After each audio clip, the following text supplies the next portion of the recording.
저는 오늘 에레미야 28장 1절로 17절의 말씀을 중심으로 이제 거짓 선지자 하나냐와 참 선지자 에레미야의 말씀이 28장 1절로 17절에 기록되어 있습니다. 우리는 누가 참 선지자인가, 누구 말이 하나님의 말씀인가를 구분하는 지혜가 있어야 됩니다. 27장에서 분명히 이제 하나님은 에레미야 선지자에게 너는 목에 줄을 매고 멍에를 매라.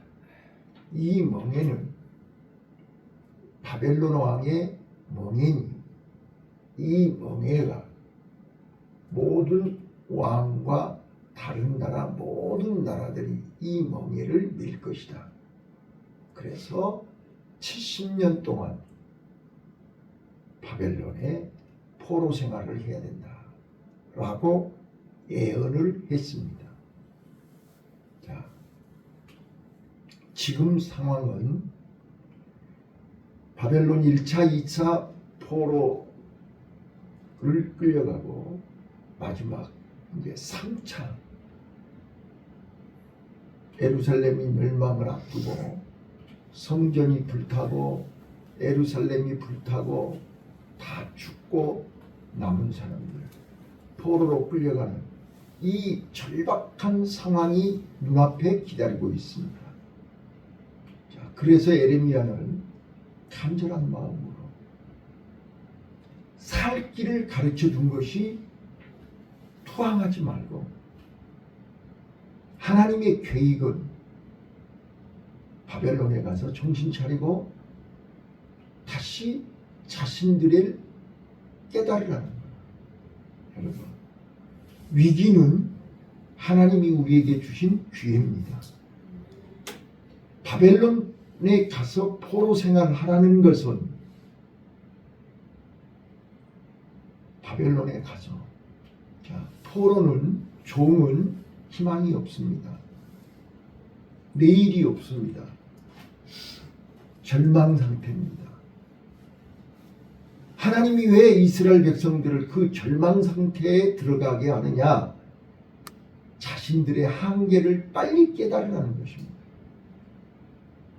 자신들의 한계를 깨닫고 하나님 앞에 돌아오라는 것입니다. 이게 바벨론에 가서 70년 동안 포로 생활하는 하나님의 명령이었습니다. 자, 이 명령을 들은 왕과 이스라엘 백성들은 발등에 불이 떨어졌습니다. 이제 우리는 끝났네. 가서 포로 생활해야 되는데, 종 생활해야 되는데 우리는 이제 희망이 없네. 그 얘기를 하고 있는 에레미야는 우리 종이 아니고 하나님의 종이 아니고 바벨론의 앞잡이네. 그러면서 에레미야를 죽이려고 한 것입니다. 이때 등장하는 사람이 오늘 1절에 나오는 하나냐입니다. 하나냐는요, 여러분들이 분별할 줄 알아야 된다니까요. 하나냐는 절대절명의 위기에 처해 있는 왕과 백성들이 지푸라기라도 잡아야 되는 거잖아요. 자, 이거를 알고 있는 것입니다. 불안해하고 초조해하고 희망이 없는 현실을 희망의 메시지를 전해야 되는 것입니다. 지푸라기라도 잡을 수 있도록 그 지푸라기가 뭐냐? 바로 2절, 3절입니다. 세 가지 메시지입니다. 자, 잘 들어보세요. 내가 여러분들한테 잘 들어보세요, 나를 보세요 그러면 여러분들이 믿음이 없다는 뜻이 아니라니까요. 하나님의 말씀을 그대로 나는 전하는 거예요. 믿음이 없어서 알려주려고 한 게 아니고 오늘 에레미야 28장에 에레미야가 지금 이스라엘 백성들에게 그대로 하나님의 말씀을 전하는 거예요. 자, 하나님은 지금 이스라엘 백성들이 몸과 마음이 다 어디에 있는 거예요? 세상에 있는 거예요.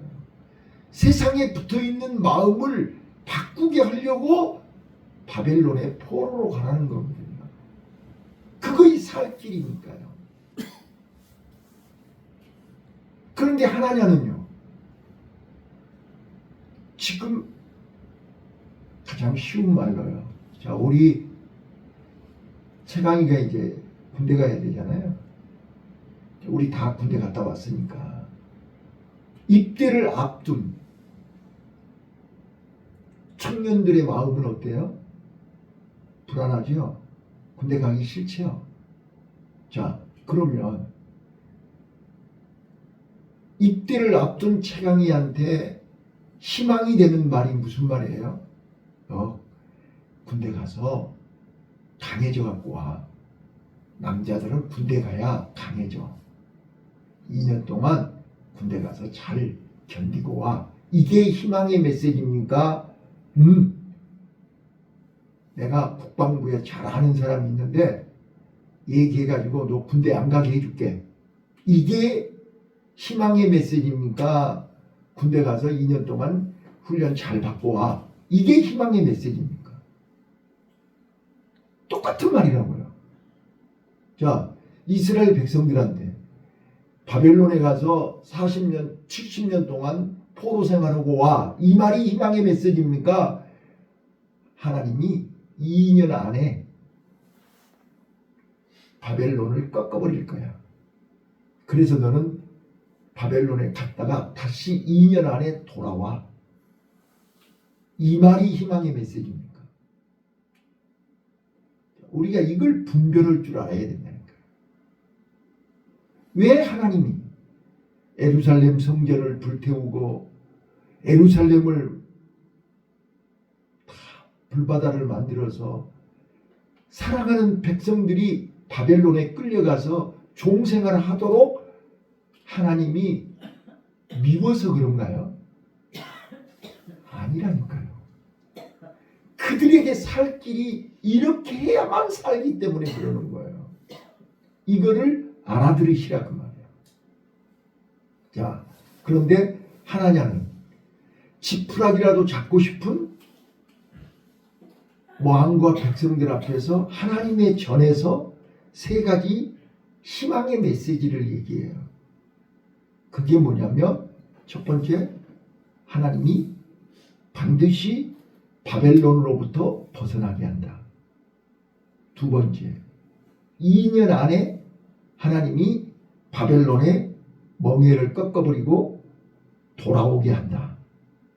그리고 성전 1차, 2차 때 빼앗겼던 성전에 있는 기구들이 다시 돌아온다. 왜? 지금 이스라엘 백성들이 가장 원하는 듣고 싶은 말이 그 말이잖아요. 자, 오늘 교회 안에도 마찬가지예요. 지금 여러분과 내가 가장 듣고 싶은 말이 뭐세요? 병 낫는다는 거? 사업이 잘 돼서 대박 나가지고 부자 된다는 거? 그 이야기만 하면 입이 찢어지죠. 회개하고 기도하고 돌아오라 그 말은 죽으란 말이죠. 그 말이란 말이에요. 지금.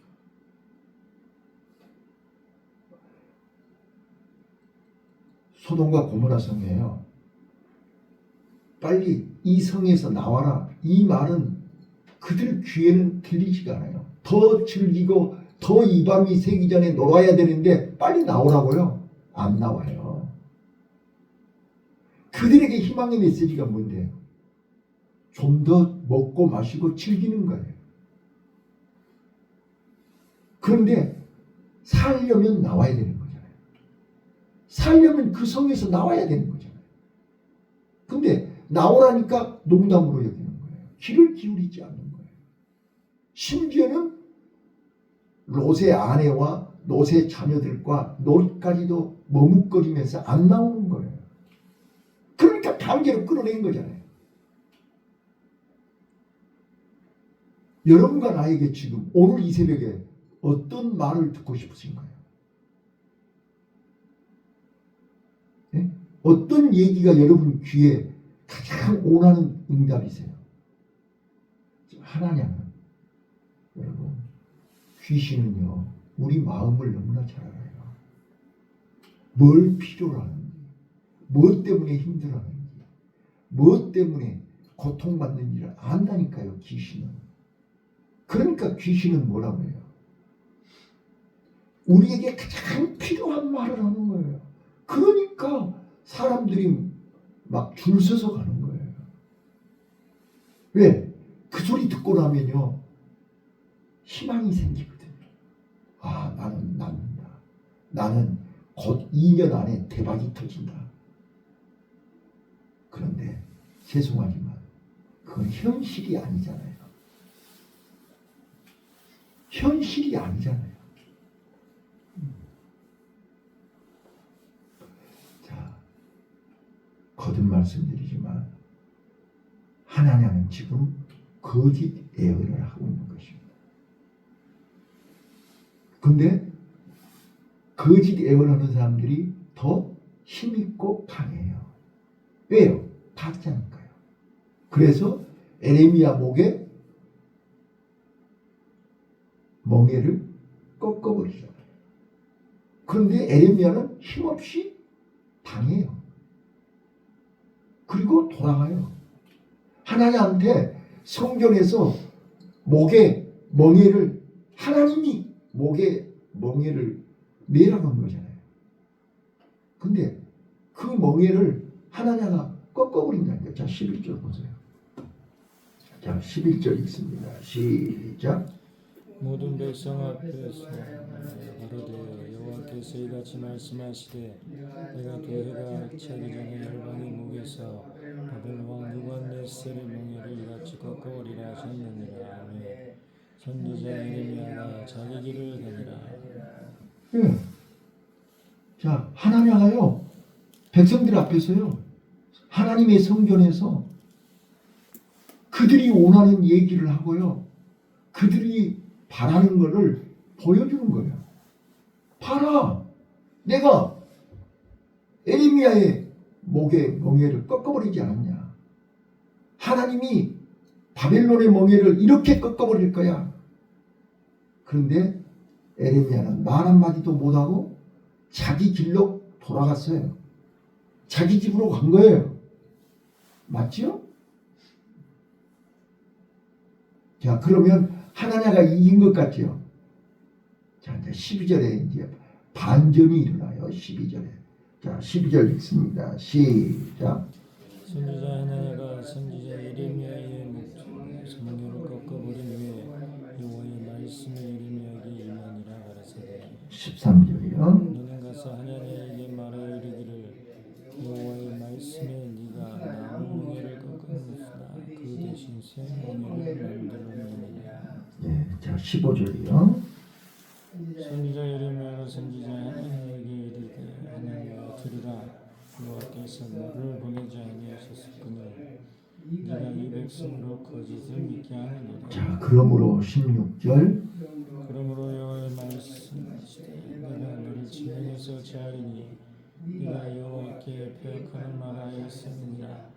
금년에 죽으리라 하셨느니라 하더니 17절. 선지자 하나가 그의 치열에 죽었더라. 네. 자, 지금 하나냐는 이 1절에 보시면 5월에 백성 앞에서 얘기했는데 7월에 죽어요. 그러니까 2달 만에 죽는다 그 말이에요. 자, 이제 요 본문을 가지고 우리가 오늘 이 새벽에 지금 무엇을 말씀하려고 하느냐. 우리는 거짓 예언과 참 예언, 거짓 선지자와 참 선지자를 구분하는 지혜가 있으시기를 바라요. 왜 그러냐 그러면 마지막 때는 거짓 선지자들이 많이 나타난다고 그랬잖아요. 자, 요즘 우리 잘 봐보세요. 코로나 때는 누가 파쳤어요? 코로나 때. 신천지가 난리 법석을 떨었잖아요. 이만희가. 자, 요즘은 누가 또 판을 치고 있어요? 통일교가요. 이 말을 들으셔야 된다니까요. 자, 통일교나 신천지는 다 거짓 선지자잖아요. 자, 거짓 선지자들은 뭘로 판을 치는 거예요? 돈 가지고요. 지금 신천지요. 전 세계적으로 지금 돈 가지고 설치고 있습니다. 전에는 이제 통일교가 그랬는데 이제 문선명이 죽고 나서는 한물 갔고 지금 신천지가 전 세계적으로 지금 판을 치고 있어요. 자, 거짓 선지자들은 뭘 파고든다고요? 우리가 가장 힘들고 어려운 지푸라기라도 잡아야 돼요. 자, 통일교가 뭐하고 있어요? 국제결혼 시키잖아요. 지금 장가못 간 사람들이 얼마나 많아요. 자, 국제결혼을 어제 오늘 시킨 게 아니에요. 몇십 년 전부터. 자, 가짜들, 이단들은요, 우리 가장 힘들고 어려워하는 지푸라기를 잡는 거예요. 잡기 없는 거예요. 자, 구원파들이요. 또 우리 이초석이나 김기동이나 다 그 사람들이 뭐한 사람들이에요? 거짓 선지자들이에요. 귀신을 앞장서면서 귀신론 얘기하면서. 봐보세요. 귀신이 뭐냐고요? 악령 아니요. 자, 우리가 가장 어렵고 힘들 때 우리 샤머니즘, 우리 토속 신앙이 뭐예요? 힘들고 어려우면 무당 찾아가는 거잖아요. 우리가 연말 연시에 또 토종 비결 보잖아요. 이게 다 뭐 하는 거예요? 내가 지금 힘들고 어렵다는 거잖아요. 그래서 어떻게 해야 새해를, 한 해를, 지금 이 위기를 내 스스로 해결할 수가 없으니까 무당 찾아가고 귀신 찾아가고 비난이다 하는 거잖아요. 근데 우리는 내 안에 하나님이 계시는 거잖아요. 그렇잖아요. 하나님이 계시는데 누구한테 물어보러 가냐고요. 누구 말을 듣냐고요. 누구를 찾아가냐고요. 그런데 이스라엘 백성들이 왕으로부터 시작해서 모든 이스라엘 백성들이 지금 마음속에 하나님이 있어요, 없어요? 하나님이 없다니까요. 몸뚱아리는 하나님의 성전에 와서 서 있는데 마음에는 하나님이 없다니까요. 그래서 하나님이 그 마음을 뜯어 고치려고 바벨론의 포로로 가라는 거잖아요. 바벨론의 포로로 끌려가면 내 마음을 내 맘대로 할 수 있어요, 없어요? 이게 포로라니까요. 그래서 바벨론을 보내는 거라니까요. 지금 우리 권사님이나 안수 집사님도 마찬가지예요. 지금 내 맘대로 내 뜻대로 내 고집대로 살면 바벨론 포로로 가야 돼요. 그 말을 알아들으셔야 된다. 그러면 내가 저주온 건가요? 네? 내가 지금 권사님하고 안수 집사를 저주했냐고요. 살 길을 가르쳐 주는 거라고요. 에레미야가 지금 이스라엘 백성들한테 당신네들이 살 길은 바벨론 포로 생활을 해야 돼. 왜? 그 포로 생활을 하면서 내 마음속에 내가 그 내가를 바벨론에다 버려야 된다는 거예요. 이게 살 길이라는 거예요. 그러면 어떤 사람은 1년 만에 버린 사람도 있고 일주일 만에 버린 사람도 있고 하루 만에 버린 사람이 있어요. 그런데 70년 포로 생활에도 못 버린 사람이 있다니까요. 자, 하나님이 왜 이스라엘 백성들을 광야에서 40년 훈련시키는 거예요. 애굽의 마음을 버리라는 거잖아요. 예, 일주일이면 가나안 땅 갈 수 있다니까요. 그런데 애굽에서 430년 동안 종생활하면서 찌들어져 있는 이 종의 마음, 그거를 벗어버리게 하는데 광야에서 40년이에요. 봐보세요. 우리는 습관이 바뀌는데 하루아침에 바뀌지 않아요. 그래서 봐보세요. 매일 새벽마다 종들은 새벽에 다 일어나야 돼요. 그래서 만나가 새벽에 내리는 거예요. 또 자기 마음대로 가기 싫다고 안 가고 가고 싶다고 하고 그런 게 어디가 있어요.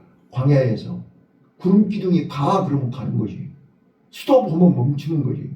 그거를 40년 동안 습관을 바꾸는 거예요. 그 습관이 바뀌어야 가나안 땅에서 변하지 않는다 그 말이에요. 그런데 봐보세요. 40년 동안 광야에서 훈련을 받았는데도 가나안 땅 가니까 변했잖아요. 그게 우리의 모습이라니까요. 우리는 신앙생활 30년, 40년 했는데도 위기가 오고 문제가 생기면 언제든지 바뀌잖아요. 근데 바뀌었다가 문제가 아니라 바뀌면 빨리 정신을 차리고 제자리로 돌아와야 되는 거잖아요. 그거를 지금 에레미야 선지자가 얘기하는 거라고요. 말씀을 마칠게요. 하나냐는 사람의 마음을 절박한 마음, 고통스러운 마음, 보험이 뭐예요? 어려운 사람들에게 요즘 보험회사 광고 들어보세요. 간병인이 어떻고 뭔 죽을 때까지 뭔 치료비가 나오고 뭐 어쩌고 다 왜? 절박함을 알거든요. 응? 지금 우리의 절박함을 알고 그거를 지금 건드는 거잖아요. 그런데 실제로 달라고 하면 줘요? 네? 이 핑계 저 핑계 이 핑계 저 핑계 하면서 이 서류 저 서류 갖고라 하면서 주냐고요. 자, 오늘 하나님은 사람들의 마음을 지푸라기라도 잡고 싶은 그 심정을 이용해서 거짓 예언하는 거잖아요. 근데 그 거짓 예언은 분명히 아셔야 돼요. 세 가지.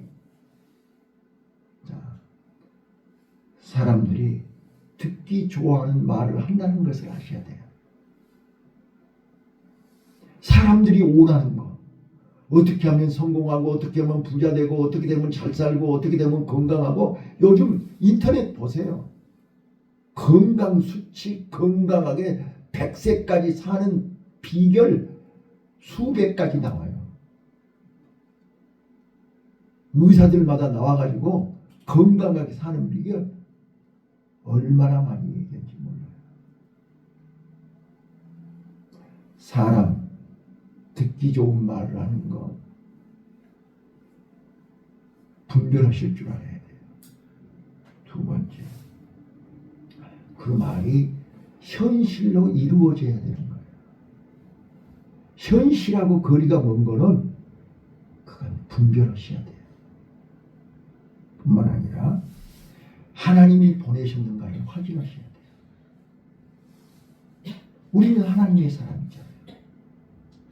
분명히 하나냐야 너는 하나님이 보내지 아니했거늘 어찌하여 하나님이 보냈다고 거짓말하냐 그 말이에요.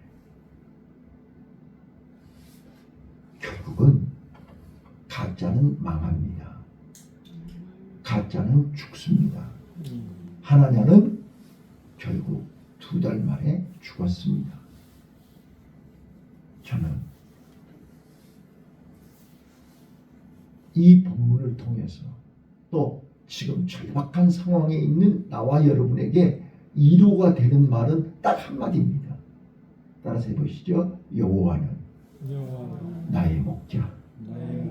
여호와는 나의 피난처. 나의 피난처. 이겁니다. 다른 게 없습니다. 하나님 안에 우리가 살 길이 있습니다. 양은 목자만 있으면 됩니다. 우리가 푸른 초장 걱정할 것 없습니다. 맑은 물 우리가 걱정할 것 없습니다. 목자만 있으면 됩니다. 목자가 푸른 초장으로 나를 끌고 갈 것이고 맑은 물가로 목자가 끌고 가는 거지 양이 찾아가는 게 아닙니다. 이게 복음입니다. 이게 복음입니다. 양은 목자의 방울소리만 듣고 가면 됩니다. 목자만 따라가면 돼요. 목자는 목숨 걸고 양들을 책임집니다. 푸른 초장으로 인도합니다. 목자들끼리 싸워가면서 내 양에게 좋은 꼴을 먹이려고 최선을 다합니다. 그런데 양이 목자를 끌고 가려고 그러면 죽습니다. 왜요? 늑대가 기다리고 있거든요. 늑대가 지금 주위에 드글드글하다니까요. 우리는 목자가 앞에 가기 때문에 늑대가 나타나지를 못하는 것입니다. 이거를 아셔야죠. 저는 다시 한번 또 말씀드리지만 우리는 내일 일을 내가 땡겨서 고민하지 마세요. 푸른 초장 맑은 물을 내가 염려하지 마세요. 나를 인도하시는 목자 우리 주님이 그 담당이에요. 나는 십자가 붙들고 예수님만 붙들고 있으면 되는 거예요. 예. 근데 우리는 자꾸 내 건강, 내 가족, 내 자녀, 내 사업 이거를 내가 붙들고 염려를 하고 있는 거예요. 그래서 예수님이 얼마나 여러 번 마태복음 6장에서 내일 일을 염려하지 마라. 무엇을 먹을까 마실까 입을까 염려하지 마라. 공중의 새를 봐라. 들의 백합화를 봐라. 심지어는 들의 피는 들풀도 먹이고 마시는데 하물며 너희 일까 보냐. 이게 하나님의 말씀 아닙니까? 오늘 우리는 거짓 선지자들의 거짓말에 마음 빼앗기지 마세요. 귀신의 말에 속지 마세요. 지푸라기라도 잡고 싶은 심정은 알겠지만 그거이 살 길이 아니에요. 살 길은 오직 예수입니다. 살 길은 오직 십자가입니다. 여기 16절에 보시면 지면에서 제하여 버린다 했잖아요. 자, 하나님이 노아 홍수에 뭐라고 하셨어요? 지면에서 쓸어버린다 했지 않았어요? 오늘 우리가요 이 땅에 사는 동안 하나님의 은혜 안에서 살 길을 가르쳐 주는 거예요. 예수님이 좁은 길로 가라. 그 길은 사람이 찾지 않고 좁은 길이지만 그 길은 생명의 길이라고 했어요. 오늘 우리는 힘들고 어려워도 생명의 길로 나아가시기를 바랍니다. 이것이 십자가의 길입니다. 목자 되신 예수님은 오늘도 우리를 책임지기 위해서 이 새벽에 부르신 것입니다.